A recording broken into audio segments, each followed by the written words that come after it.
अंदर से अंदर नारायण के समान हो जाता है। और इसमें प्रवेश तो आप कर रहे बटुक में, दंड भी अलग अलग होते हैं। जिस समय ब्राह्मण का जनेऊ होता है तो ब्राह्मण का दंड अलग लकड़ी का होता है। क्षत्रिय का जिस समय जनेऊ होता है तो क्षत्रिय का दंड अलग लकड़ी का होता है।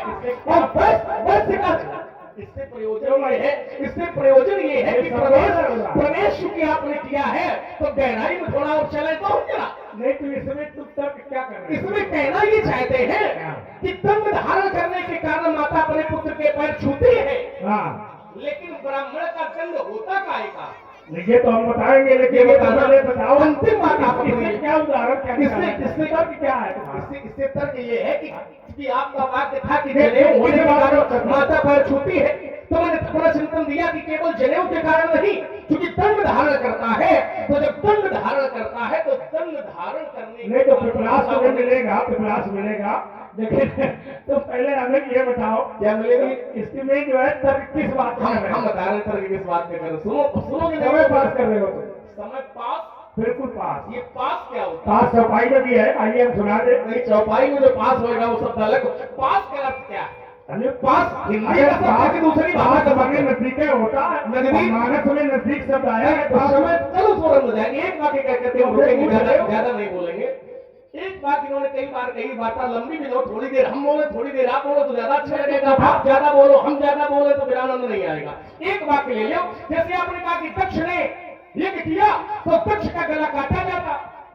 प्रभु जी का क्यों काटा गया? प्रभु जी का दंड क्यों दिया गया? दक्ष का काट दिया जाता गला कर्म के अनुसार। कर्म के अनुसार। हाँ, तो मैं वहां भी फल कर्म के अनुसार मिला। कैसे? मैं उत्तर कर रहा हूं। गला दक्ष का काटा गया, लेकिन प्रभु जी को जो दंड मिला वो गला नहीं काटा गया, वो दाढ़ी नोची गई। काहे नोची गई? क्योंकि उन्होंने जो कर्म किया था वो दाढ़ी से जुड़ करके किया था। जिस समय ब्रह्मा जी की सभा में दक्ष शंकर जी का अपमान कर रहे थे तो बाबा भृगु अपनी दाढ़ी सहला करके अनुमोदन दे रहे थे। तो दाढ़ी सहला करके अनुमोदन दे रहे थे तो उनकी समय आने पर दाढ़ी नोची गई। ऐसे कई महात्माओं का आपको प्रमाण मिलेगा जिसने जैसा जैसा कर्म किया था। कोई दांत दिखा के हंसा था तो उसके दांत तोड़े गए, तोड़ेंगे कि नहीं तोड़ेंगे? तो वहां जिसने जैसा कर्म किया है वैसा ही फल उसको प्राप्त हुआ है। और एक उत्तर मैं कर रहा हूं, उसके बाद मैं अपनी बात को रोकता हूं। आपने अंतिम में कहा था कि प्रभु जी को वहां दंड इसलिए मिला क्योंकि सबने अपने अपने कर्म की सहभागिता की। मैंने दक्ष के काम में सब सहभागी बने, दिखाई सहभागिता दिखाई। क्या बने? उत्तर हो गया, सहभागिता सबने दिखाई। हाँ, तो सबको दंड मिला, लेकिन धनुष तोड़ने में सबने सहभागिता नहीं दिखाई। तर्क तो यही है।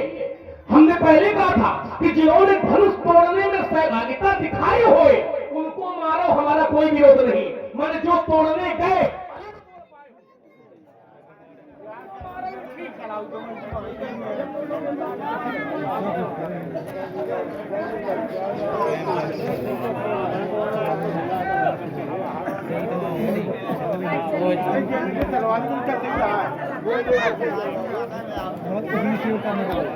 हमारी ओर भी थोड़ा लगाओ। देखो लक्ष्मण की बात यहां समाप्त हो गई।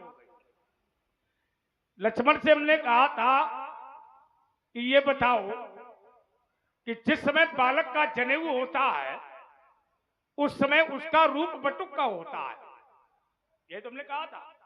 तो हमने कहा ब्रह्मचारी होने के कारण माता भी प्रणाम करती है, ये हमने कहा था। तो इसमें भैया ये कहां से निकल के आ गया कि वो दंड काहे का होना चाहिए, ये काहे का होना चाहिए? इसका मतलब तो हमसे ज्ञान लेना चाहते हो का पूरा? ये चर्चा चली थी? नहीं चली ना? तर्क है। देखिए तर्क का मतलब होता है कि सामने वाले की बात का उत्तर देना और फिर प्रश्न को खड़ा कर देना। ये तो तर्क अच्छा है, लेकिन अब इसमें तर्क तुम्हारा हट गया और हट करके तुमने वार्ता करना शुरू कर दिया। अब जैसे तुमने एक तर्क और बना लिया लखनलाल, तुमने कहा कि परशुराम जी मान लो कि जनक जी आपके गुरु भाई हैं, ठीक है, और जनक जी की बेटी जो है वो आपकी बेटी के समान है, तो जनक जी का दामाद फिर तुम्हारा कौन लगेगा? कहा कि नहीं कहा? ये उत्तर आया कि नहीं आया? अब समस्या यह है कि ना जानकारी होना और जानकारी होना दोनों में अंतर है। काहे पप्पू कन्यादान हो गया का नहीं खोपरी तो हूं हलावत थे अच्छे अच्छे बताओ कितना पढ़ो लिखो होता है। मैं पूछ रहा हूं तू कितना पढ़ा लिखा है। मिला है ना कन्यादान हो गया नहीं हुआ तो दामाद बन गया। तो जब दामाद जनक का नहीं बना तो हमारा कैसे बन गई। क्या बात बहुत सुंदर बताओ आप बताइए क्यों भाई क्या बिना और देखिए ये हमारे आदरणीय श्री मुन्ना राजपूत जी कोटेदार महोदय बिलगांव, इनके द्वारा ये 50 मुद्राएं 51 मुद्राएं भार्गव परशुराम जी के चरणों में और 51 मुद्राएं लखनलाल जी के चरणों में, और विवाह हो चुका क्योंकि टूटत ही धन भयो विवाहु। नहीं ये लक्ष्य है। ये तुम्हारा वाक्य भी मैं पकड़ूंगा। और इसी सुंदर संवाद की प्रस्तुति पर ये 101 मुद्राएं सत्यदीन राजपूत सन ऑफ मेढ़ेलाल राजपूत उपरोस इनकी ओर से ये 100 मुद्राएं सुंदर संवाद पर और सत्यदीन राजपूत सन ऑफ मेढ़ेलाल राजपूत उपरोस इनकी ओर से 2100 मुद्राएं समिति को प्रदान है। बहुत बहुत साधुवाद। अगर टूटत ही धनु भयो विवाहु तो ये विवाह कौन सा माना जाएगा। ये देव विवाह है क्या ये। फिर तो ये देव विवाह नहीं है भाई। वैदिक परंपरा के अनुसार यदि पिता कन्यादान नहीं करेगा तो क्या दामाद माना जाएगा क्यों भाई। अगर कन्यादान नहीं होगा तो क्या दामाद मान लिया जाए। कितने लोग तैयार हो लक्ष्मण की बात। एक व्यक्ति हाथ उठाओ कि बिना कन्यादान किए दामाद मान लिया जाए। देखो वो देखो ये देखो अरे खड़ियो पड़ोसी हत्या कर रही पड़ोसी। हाँ पड़ोसी मार डाली ध्यान रखो और लड़का जान गए तो जल्दी ही तुम्हारा हत्या। देखिए शास्त्र कहता है कि वैदिक परंपरा के अनुसार जब तक अग्नि फेरे नहीं होते हैं अर्थात मंत्रों का उच्चारण नहीं होता है तब तक कन्यादान नहीं माना जाता है ना। और कन्यादान जब तक नहीं होगा तब तक दामाद की पूर्ण रूपेण स्थिति नहीं है। अब आइए जरा अब आपने कहा कि पंडित जी उस अनुसार देखेंगे तो टूटत ही धनु भयो विवाहु ऐसा लोग विचार कर रहे हैं। लेकिन जब आगे जाएंगे तो क्या बारात नहीं होगी। आएगी ये तुम सब जानकारी है तुम लोगों को। कलेवा नहीं होगा क्या होगा पूरी परंपरा के अनुसार। और सुंदर दशरथ जी आएंगे मानते हो ये शास्त्र के अनुसार है। हम तो नहीं कुछ कह रहे इसमें मानना पड़ेगा। तुम्हारी बात पूरी खत्म हो गई वहां से। अब आइए जरा उसका चिंतन करिए। अब तुमने इसमें गणेश जी वाले में एक प्रसंग तुमने बनाया। बोले पंडित जी जहां पर गौरी पुत्र है गौरी पुत्र वहां पर पूजनी नहीं है क्या भैया। पूजनी नहीं है ये बात तुम शास्त्र से कहते तो मान लेते लेकिन गौरी पुत्र ही पूजनी है। गौरी पुत्र हाँ पूजनी इसमें है मानस में भी है। कैसे है तो गई है भवानी भवाने बहोरी। और जब माता के दरबार में सीता गई तो क्या कहा सीता ने जय जय गिरिवर राज किशोरी जय महेश मुख चंद चकोरी जय गज बदन खनानन माता। कहे भैया ये पूजनी नहीं है। अच्छा एक बात बताओ माता पार्वती का मंदिर है और शंकर जी का मंदिर है और ऊपर गोद में गणेश जी बैठे हुए हैं। तो अगर पार्वती की पूजा करोगे शंकर जी की पूजा करोगे तो क्या गणेश जी को छोड़ दोगे बताओ। हमें लगा था लक्ष्मण छोड़ दे ऐसा नहीं है। मानस में भी पूजनीय बताया गया। गणनायक वरदायक देवा आजू लगे कीन्ही तू है। सेवा माने पूजा ही है वो पूजा ही है ना वो भाई। अब जरा समझिए तो ये किसके लिए है। पार्वती पुत्र गणेश है तो आएंगे खरानन और गजानन ये किसके बेटे? ये पार्वती के बेटे हैं। बात समझिए। और तुम कहते हो ये पूजनीय नहीं है। अब वहां हमने कहा कि वहां आदि गणेश भी है। देखिए ये नहीं, नाटक न बताओ। नाटक नहीं है ये। क्या हमने ये कहा था कि गणेश पूजनीय नहीं है? देखो फिर देखो, यात्रा आप दूसरी जगह कर रहे हैं। नहीं नहीं नहीं, हमने कहा था, एक बीच में ना बोलिए, अब उसको ध्यान से सुनिए। हमने कहा था कि कोई भी मांगलिक कार्य होता है तो प्रथम पूजा किसकी होती है? ले हो गई बात। अब एक वाक्य हमारा केवल ले लो। हमने ये एको बार नहीं कहा कि मांगलिक कार्य होता है तो गणेश की पूजा नहीं होती है। तो यही तो तर्क मेरा क्या था? मेरा तर्क ये था कि जिस समय शंकर जी ने गणेश का गला काटा तो क्या गौरी पुत्र उस समय प्रथम पूज्य थे? रुक जाइए, तर्क गला काटने के बाद जब गला जोड़ दिया गया है तब वो प्रथम पूज्य। एक क्षण रुकिए, रुक गए। तर्क ये वहां नहीं है। हमने कहा था, ये चर्चा चली थी तब जब तुमने कहा था कि शंकर जी ने अपने लड़का का सर काट दिया। बात समझो। तब हमने कहा था कि जैसे शंकर जी ने अपने लड़का गणेश का सर काटा था, ऐसे क्या संसार का कोई पिता अपने पुत्र का सर काटेगा? क्यों भाई? ये हमने कहा था। और हमने ये कहा था कि जैसे शंकर जी ने अपने पुत्र का सर काट करके हाथी के बच्चे का सर लगा दिया, इसी तरह कोई संसार का पिता अपने पुत्र का सर काट करके जिंदा कर सकता है। जब संसार का लड़का अपनी मातारी का गला काट सकता है तो काहे शंकर जी गला गणेश का नहीं काट सकते? रुक जाइए। अब देखिए फिर तर्क तुम्हारा घूम गया। कैसे घूम गया? हमने अपनी महतारी का सर काटा। बात समझना। ठीक। हमने अपनी महतारी का सर काटा तो पिताजी से आशीर्वाद लेकर के महतारी को जिंदा कर दिया। और हम कह रहे हैं तुम अपनी महतारी का सर काटो और जिंदा करके दिखाओ, तुम्हारे साथ पुरखंड तुरंत उत्तर ले लो, इसी जगह ले लो, इसी जगह उत्तर ले लो। अब देखिए इन्होंने क्या कहा, समझिए जरा। इन्होंने कहा कि हमने माता को मारा और पिताजी से हमने जिंदा करा लिया। तुम मार के देखो, जिंदा करा लो। काहे का मारो, काहे का जिंदा करो।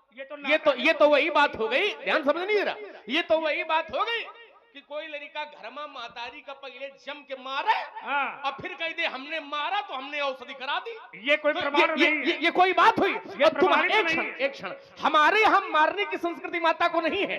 हमारे यहाँ काहे की संस्कृति है? तो कहा प्रातः काल उठ के रघुनाथा और माता पिता गुरु नावई। हमारे यहाँ माता का पूजन करने की संस्कृति है। तुम्हारे यहाँ दवा कह रहे हो?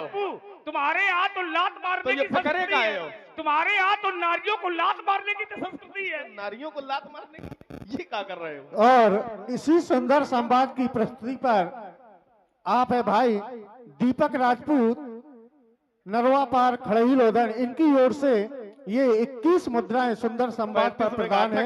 बहुत बहुत साधुवाद। अच्छा एक बात इसमें हमारी ले लो, बढ़िया। इन्होंने कहा हमने माता का गला काटा तो पिताजी से हमने जुड़वा लिया। तो जब माता का गला काटा पिताजी से जुड़वा लिया। पिताजी से जुड़वा नहीं लिया, ये ना कहो कि जुड़वा लिया। अरे वरदान मांग लिया कि जीवित हो जाए, माने उन्होंने जोड़ दिया।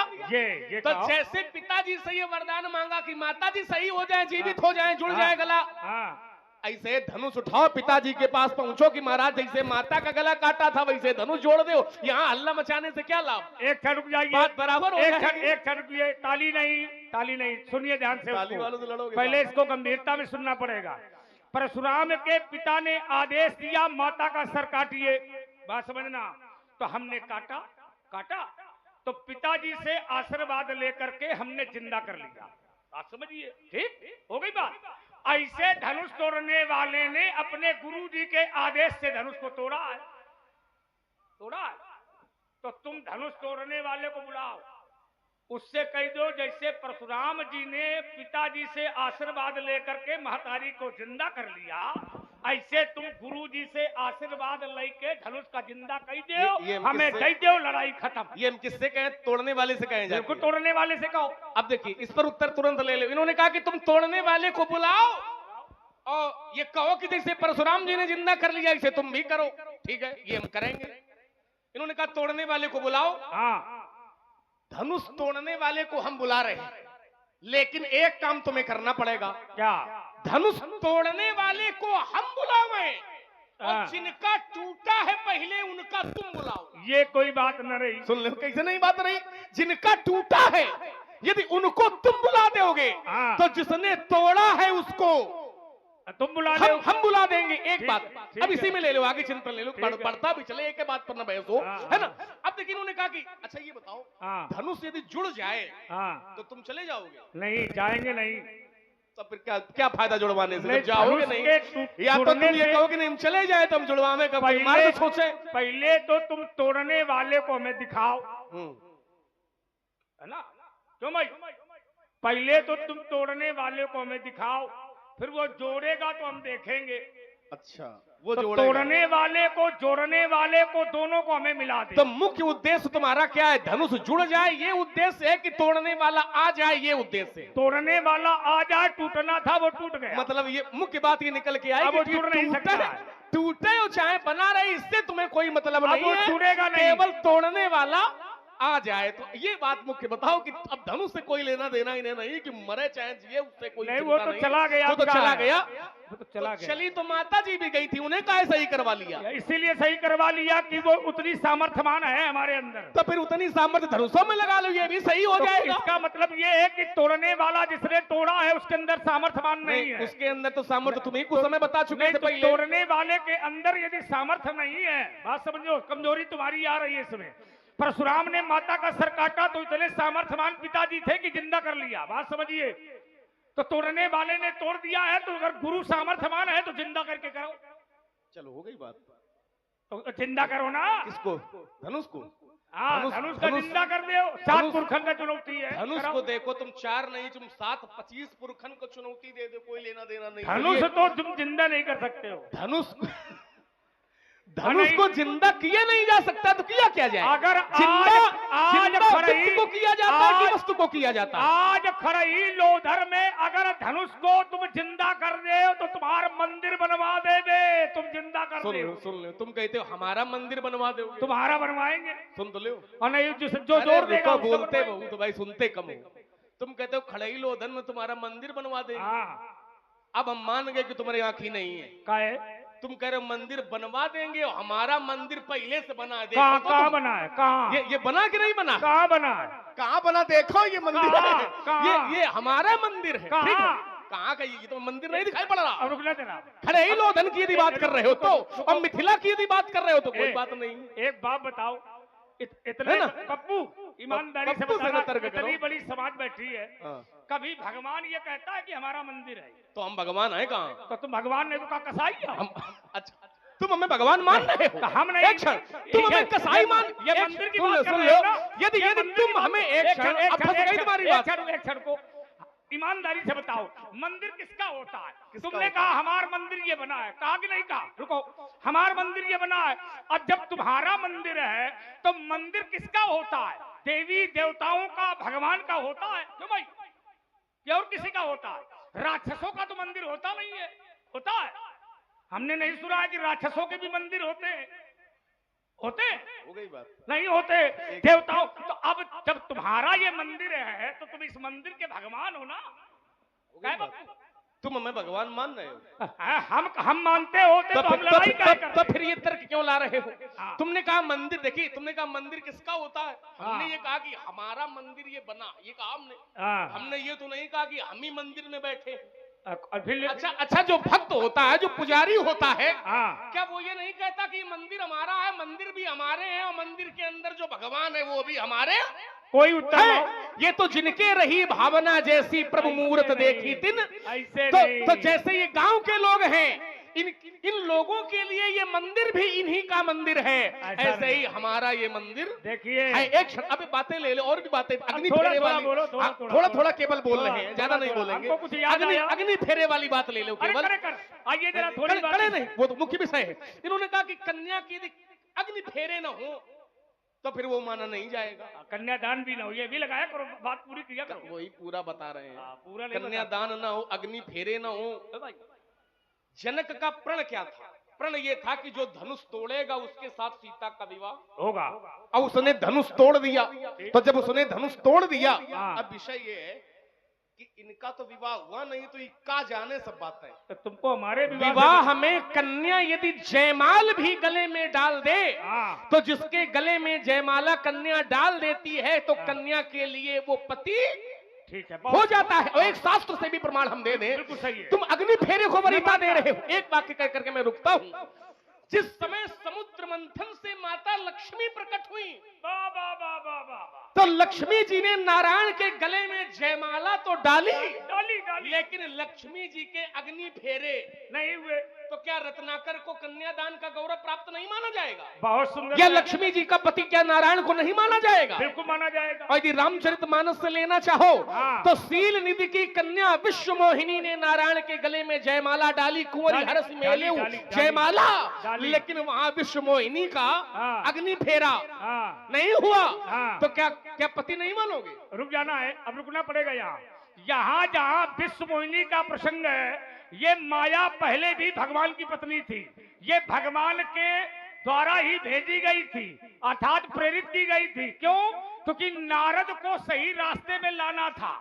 बात समझो, वो जो दुल्हन है, वो दुल्हन पहले भगवान के लिया है। कान खोल कर सुन ले, ज्यादा चक्कर में न पड़ो। विद्या अपर अविद्या दो, ये दो पत्नियां भगवान की हैं। एक विद्या और एक अविद्या, एक माया एक लक्ष्मी। समझ रहे हो?